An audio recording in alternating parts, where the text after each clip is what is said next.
I feel like the theme of this Trump administration is going to be promises made, promises immediately combust in an embarrassing fiery blaze, because Donald Trump has already admitted that the promises that he made on the campaign trail are going to be impossible to achieve. That lowering the cost of groceries and housing not only is not going to happen, but those conditions are actually going to get worse under Donald Trump things we repeated said. And unfortunately, too many Americans did not listen. And now not only is Donald Trump admitting the failures of his promises, but so is Elon Musk, and kind of stabbing Donald Trump in the back, while admitting he can't own up to his end of a very important bargain for a lot of people. And we are going to get into all of that. But before we do, if I could quickly ask you to leave a like on this video, and if you haven't already, and you enjoy our channel, to hit that subscribe button. It goes a long way, and it really means the world to me now. Of course, Elon Musk on the campaign trail, and ever since Donald Trump was unfortunately elected, has been talking about Doge and cutting government spending. And yeah, that's not going to work out in the way that Elon and Donald Trump wanted. And so before we get into what Elon Musk had to say about how he's not going to be able to reach his goal, and Donald Trump's as well, I want to hear an update on Elon's big plan from our friends and some real experts at MSNBC. President of the American Action Forum, served as a chief economist on President George W. Bush's Council of Economic Advisors, charts and all, and directed the Congressional Budget Office. For the political side, we are joined by Obama campaign veteran Sheikh Komanduri. Welcome to both of you. Thank you. Appreciate it. Good to be here, Ari. Douglas, you have a lot of experience on this, and as I mentioned, there's good faith, long-running policy debates about spending and all that. And you've served, as I mentioned, Republican administrations. But let's start with the point you made to the New York Times, because that caught our eye, and then whatever else you want to educate us on, that there actually are well-developed entities within the government that deal with this, as opposed to this sort of outside advisory board. Explain. Well, I think the numbers people heard at the outset, we're going to cut $2 trillion out of the budget, things like that. It's important to remember that literally this group has no authorities. The size of the federal government and the scope of the federal government is determined by the power of the purse, and the Constitution put that in the Congress. The regulatory burden and the staffing and execution agencies runs out of the executive branch and the president, and the Constitution put it there. And this group can advise them, cajole them, plead with them, argue they have better ideas than the ones that are going on right now. That's what think tanks do. Now, I run a think tank, and I understand there's Elon Musk and Doug, and there's a big difference there. But that, in the end, is what they've got. And we have, genuine federal budget problems that will have to be addressed, and they will be addressed by elected officials and those in the administration. The other thing I'd say that about this effort that I've seen so far, well, I say two things. Number one, so far it's all talk. I mean, Ari, we've heard a lot of talk, and I want to see what they do. Their recommendations will be delivered by July 1st, 2026, well over a year away. I'm very curious to see what actually happens. We had a historical precedent, the Grace Commission, similar hype, similar private sector funding. In the end, it accomplished some valuable things like base realignment and closure, but they were relatively small ball. They didn't change the trajectory of the federal government, so they don't have the authority to do that. So I want to see what they do. The second thing is there seems to be an obsession with the head count, how many agents we have, how many federal government employees we have. And, Social Security is not expensive because it has a lot of employees. It's expensive because we have a lot of seniors and we send a lot of checks. And to conflate those, I think, really misses the point.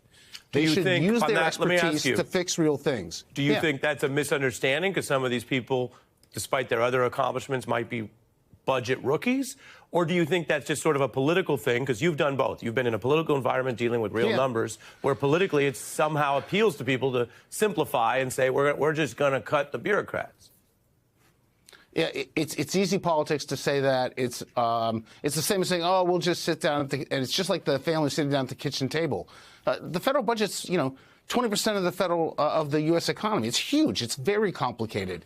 And to say it's just like sitting down at the kitchen table is really misleading. To say it's all just the bureaucrats is really misleading.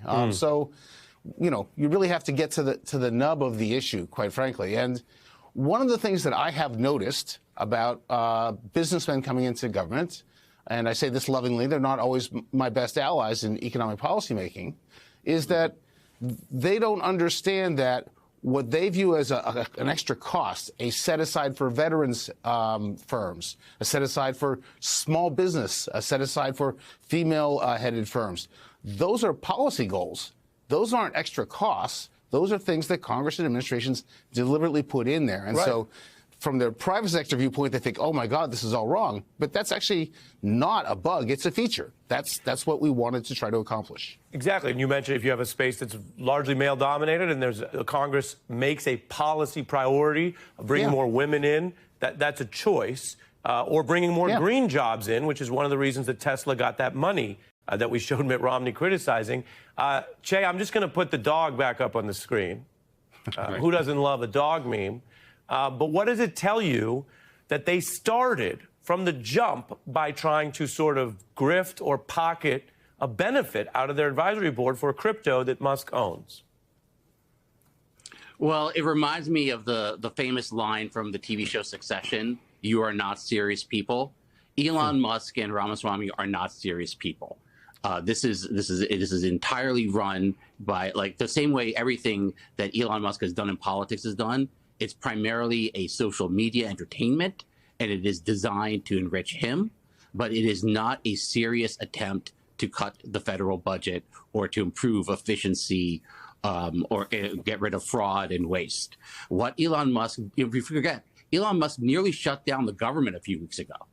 He nearly toppled Mike Johnson as speaker, and he did it based on lies that he perpetuated on his platform about the continuing resolution, including a pay increase for members of Congress, a football stadium for the Washington Commanders. None of that was true, but he put that out there and nearly shut down the government over it. That is exactly what this is going to be. This is going to be a lot of lies, a lot of overstated, overblown statements, and things like that designed to create content for Elon Musk's social media platform. Now, Doug, I got 40 seconds. You ran the Congressional Budget Office. What do you say to those listening about what is practical? It is practical to look for genuine waste, genuine fraud that it exists in the federal government, and genuine inefficiencies. The Department of Education spent 3 years putting together a student loan application for federal financial aid, and it didn't work. These two minds could fix that. Do some things that genuinely improve the efficiency of the federal government. We need a government that delivers on its promises.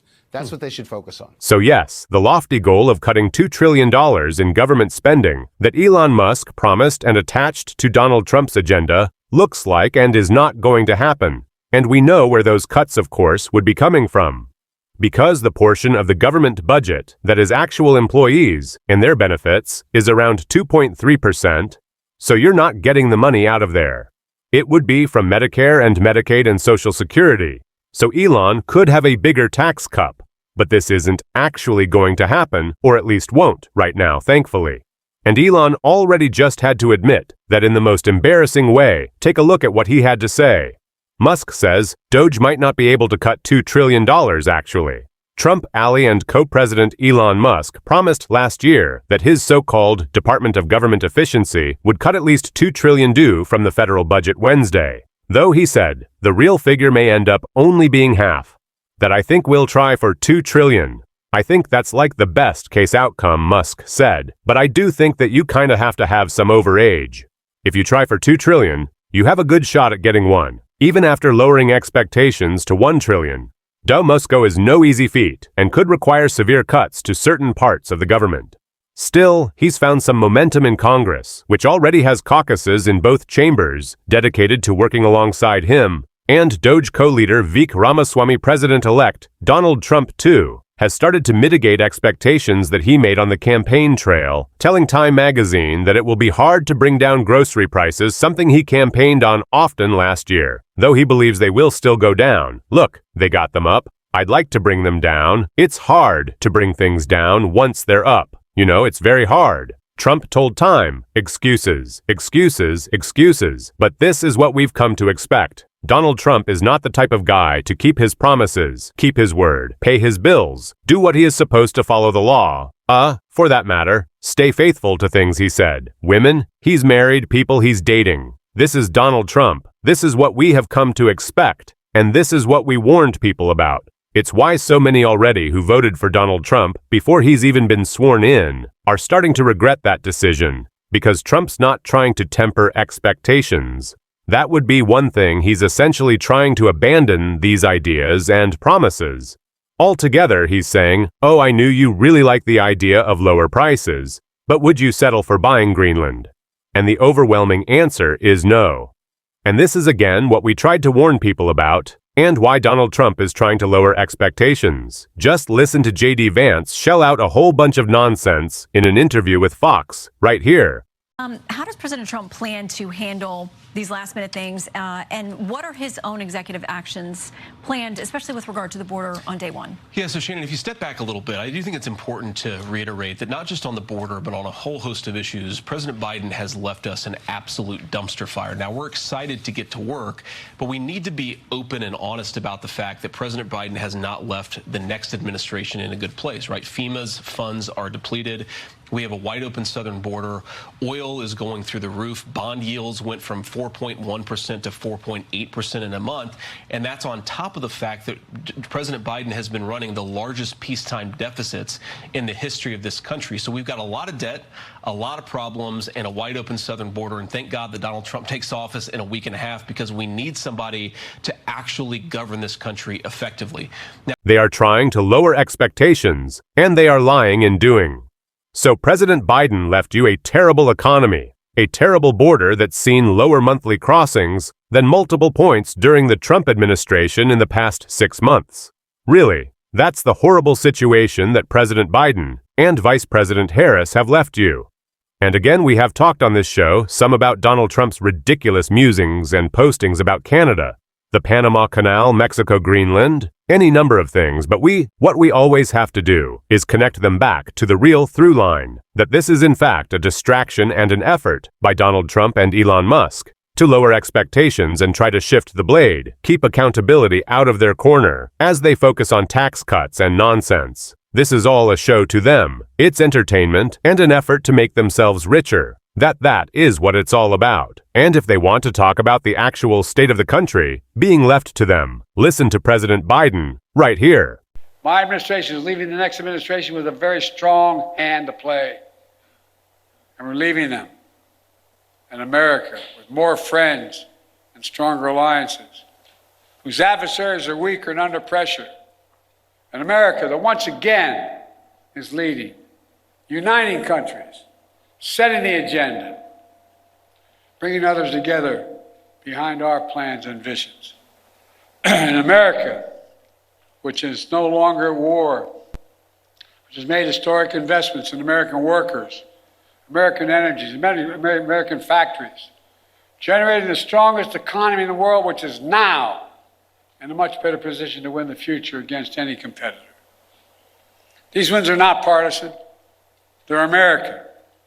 They benefit all Americans and reflect America's endless capacity for leadership and reinvention. President Biden is leaving a strong economy, a strong border that could have been stronger if Donald Trump didn't blow up the Bipartisan Border Act.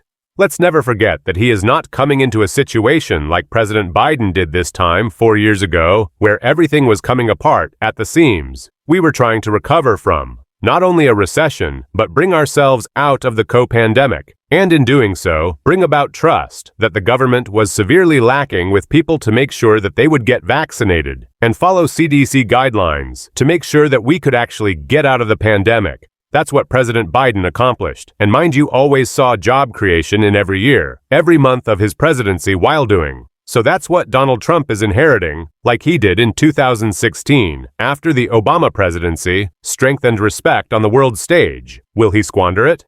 Yes. And that's why we need to call him out every single day, and we are going to on this show. And if you want to support that, as always, you can hit that subscribe button. You can leave a like on this video. And if you stuck around at the end, you can drop a blue heart in the comments. And until next time, I'll see you soon.